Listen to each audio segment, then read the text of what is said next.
लोकसभा चुनाव ने अलग अलग रंग इस देश को दिखाए। एक रंग यह भी है कि मंच पर कुछ और है और एक इंटरव्यू दिया जाता है तो उसमें कुछ और बोला जाता है। मंच से खुलकर हिंदू मुसलमान किया जाता है, इंटरव्यू होता है तो कहा जाता है ऐसा तो मैंने कुछ कहा ही नहीं, मैं तो सबसे प्रेम करता हूं, सबका साथ सबका विकास का नारा देता हूं। प्रधानमंत्री मोदी का एक इंटरव्यू इन दिनों बहुत चर्चा में आ गया है। उन्होंने कहा कि मैं रैलियों में कभी भी हिंदू मुसलमान का जिक्र ही नहीं करता। प्रधानमंत्री मोदी का कहना है कि उन्होंने हिंदू मुसलमान कभी किया ही नहीं और अगर वो ऐसा करेंगे तो सार्वजनिक जीवन में रह ही नहीं सकते। एक बयान आया था चुनावी रैली के दौरान जिसमें उन्होंने ज्यादा बच्चों वाली बात कही थी और मुसलमानों को टारगेट किया था। उस पर सफाई भी दी, कहा ज्यादा बच्चों वाली बात मैंने गरीबों के लिए की थी, जिसे मुसलमानों से जोड़ दिया गया है। पता नहीं कितने नासमझ लोग हैं, प्रधानमंत्री के भाषण को समझ ही नहीं पाते हैं, प्रधानमंत्री के भाषण की सही व्याख्या कर ही नहीं पाते हैं।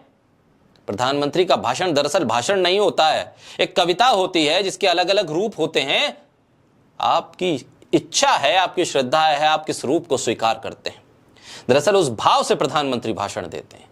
और जब कवि क्या कहता है ये दर्शक या पाठक समझ नहीं पाते हैं तो कवि को खुद मंच पर आना पड़ता है बताने के लिए कि दरअसल उसकी कविता की इस पंक्ति का मतलब क्या था। और इसीलिए प्रधानमंत्री ने इंटरव्यू में कहा कि ज्यादा बच्चों वाली बात मैंने मुसलमानों के लिए नहीं कही थी। साथ ही यह भी कहा कि मैंने मुसलमान शब्द का इस्तेमाल ही नहीं किया। वहीं प्रधानमंत्री मोदी जो कुछ दिन पहले कह रहे थे कांग्रेस देश का पैसा मुसलमानों को दे देगी जिनके ज्यादा बच्चे हैं, यहां तक कि भैंस भी बांटने की बात कर दी थी प्रधानमंत्री ने। यह बात खुद प्रधानमंत्री ने कही और अब कह रहे हैं कि मैं हिंदू मुसलमान करता ही नहीं। लोकसभा चुनाव के बीच में प्रधानमंत्री नरेंद्र मोदी ने संपत्ति बंटवारे को लेकर कांग्रेस पर निशाना साधा था और यहां तक कह दिया था कि मंगलसूत्र भी आपका चला जाएगा। मंगलसूत्र भी आ गया था। वोटों के ध्रुवीकरण के लिए मुसलमानों पर भी टारगेट कर दिया था प्रधानमंत्री ने। प्रधानमंत्री मोदी ने अपनी एक सभा में खुले मन से कहा था कि कांग्रेस चाहती है कि जिन लोगों के ज्यादा बच्चे हैं उन्हें संपत्ति में ज्यादा अधिकार मिले। कांग्रेस देश के घुसपैठियों के बीच में देश की संपत्ति बांटना चाहती है। प्रधानमंत्री के इस बयान की विपक्ष ने काफी आलोचना की थी और अब इस बयान पर प्रधानमंत्री मोदी खुद बैकफुट पर है। प्रधानमंत्री ने तो मनमोहन सिंह को याद करते हुए कह दिया था कि मनमोहन सिंह ने कहा है कि देश की संपत्ति पर अल्पसंख्यकों का पहला अधिकार है। मिसकोट किया था लेकिन कहा था और अब कह रहे हैं कि मैंने तो ऐसा कुछ कहा ही नहीं। और प्रधानमंत्री और बीजेपी से जुड़े हुए इन्हीं तथ्यों का फैक्ट चेक वीडियो के जरिए ध्रुव राठी लगातार कर रहे हैं। कई वीडियो उनके लगातार आए जो इस चुनाव में बीजेपी के खिलाफ एक कैंपेन के तौर पर भी इस्तेमाल कर रहे हैं। उम्मीदवार भी, पॉलिटिकल पार्टीज भी जगह जगह दिखाए जा रहे हैं और प्रधानमंत्री ने हिंदू मुसलमान किया ही नहीं, इस बात को लेकर भी ध्रुव राठी ने बाकायदा तौर पर एक बहुत बेहतरीन वीडियो भी किया जिसमें तमाम तथ्य बताए हैं, दिखाए हैं कि किस तरह से बीजेपी के नेता और प्रधानमंत्री हिंदू मुसलमान करते हैं। और अब जब बात फंस गई है, 4 चुनाव 4 चरण में मामला फंसता दिख रहा है, 400 पार नहीं हो रहा है, तब पलट रहे हैं। और पॉलिटिकल रिएक्शंस भी बहुत तेजी से आ रहे हैं प्रधानमंत्री के इस बयान पर और लोग ये कह रहे हैं कि इस बार हुआ क्या है, प्रधानमंत्री को जो बात कह रहे हैं वो उल्टी पड़ रही है। कभी अडानी अंबानी का जिक्र कर देते हैं तो कभी इस तरह की बात करते हैं कि हिंदू मुसलमान मैंने किया ही नहीं। लोग ट्रोल करने लगे प्रधानमंत्री को। 10 साल में यह स्थिति बन गई। पॉलिटिकल रिएक्शंस में असदुद्दीन ओवैसी ने भी कहा कि प्रधानमंत्री की इस सफाई की, ये जो झूठी सफाई असदुद्दीन ओवैसी ने कहा ये आई है लेकिन बहुत देर से आई है, इतनी देर क्यों लग गई समझने में। अपने भाषण में मुसलमानों को घुसपैठिया और ज्यादा बच्चे वाला कहा था, अब कह रहे हैं कि मुसलमानों की बात ही नहीं करता मैं, उन्होंने कभी हिंदू मुसलमान किया ही नहीं। झूठी सफाई ही सही लेकिन आने में वक्त क्यों लगा। यह सियासी सफर सिर्फ मुसलमान विरोधी सियासत पर बना है प्रधानमंत्री का, यह इल्जाम असदुद्दीन ओवैसी ने भी लगाया।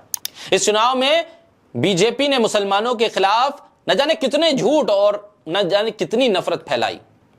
कटघरे में सिर्फ प्रधानमंत्री मोदी को नहीं खड़ा किया जा सकता बल्कि हर वो वोटर जो इन नफरती भाषणों को सुनने के बाद भी बीजेपी को वोट करता है वो भी कटघरे में।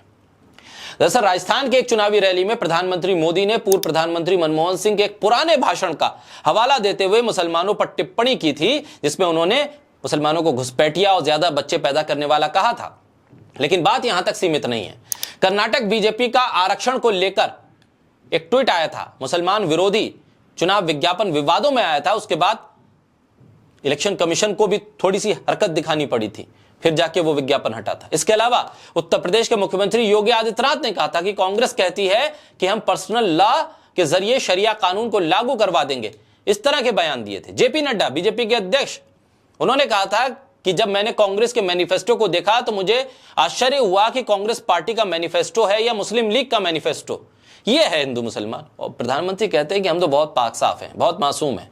भाजपा के सोशल मीडिया के प्रभारी अमित मालवीय ने ट्विटर पर लिखा था, यह साफ है कि कांग्रेस हमारी संपत्ति, छोटी बचत को नियंत्रण में ले लेगी और उसे मुसलमानों को दोबारा बांट देगी। अनुराग ठाकुर केंद्रीय मंत्री, वो कह रहे हैं कि कांग्रेस के हाथ के साथ विदेशी ताकतों का हाथ नजर आता है, जो आपके संतान की संपत्ति मुसलमानों को देना चाहते हैं। कांग्रेस के घोषणा पत्र के जरिए शरिया और तालिबान जैसे शब्दों का आरोप बीजेपी ने लगा दिया, जबकि ऐसा कुछ कांग्रेस के घोषणा पत्र में नहीं था। और दूसरी तरफ प्रधानमंत्री का यह कहना कि मैं हिंदू मुसलमान करता ही नहीं, मुसलमानों को लेकर आरोप लगाता ही नहीं, बल्कि मैं तो ईद भी मनाता था, मेरे पड़ोस में रहते थे लोग, वहां जाके ईद मनाई जाती थी, बहुत प्यार मोहब्बत थी। इन्हीं तमाम तथ्यों को लेकर ध्रुव राठी का जो वीडियो आया, उसने भी तमाम पोल खोल करके रख दिया और उसमें बताया कि किस तरीके से तमाम चीजों को सिलसिलेवार ढंग से बीजेपी ने किस तरह से लोगों के दिमाग को एक तरह से नफरत का अड्डा बना दिया। सोशल मीडिया पर तमाम चीजों को डाला गया, व्हाट्सएप यूनिवर्सिटीज के जरिए क्या क्या किया गया, उस वीडियो में पूरी पड़ताल के साथ चीजों को बताया गया है। बहरहाल प्रधानमंत्री का वो बयान राजस्थान में दिया गया, वो भी पब्लिक डोमेन में है, और ये वाला इंटरव्यू जिसमें कहा गया है कि मैं हिंदू मुसलमान करता ही नहीं, वो भी पब्लिक डोमेन में है। बहरहाल जनता को तय करना है क्या सच है क्या झूठ है, ब्लैक एंड व्हाइट।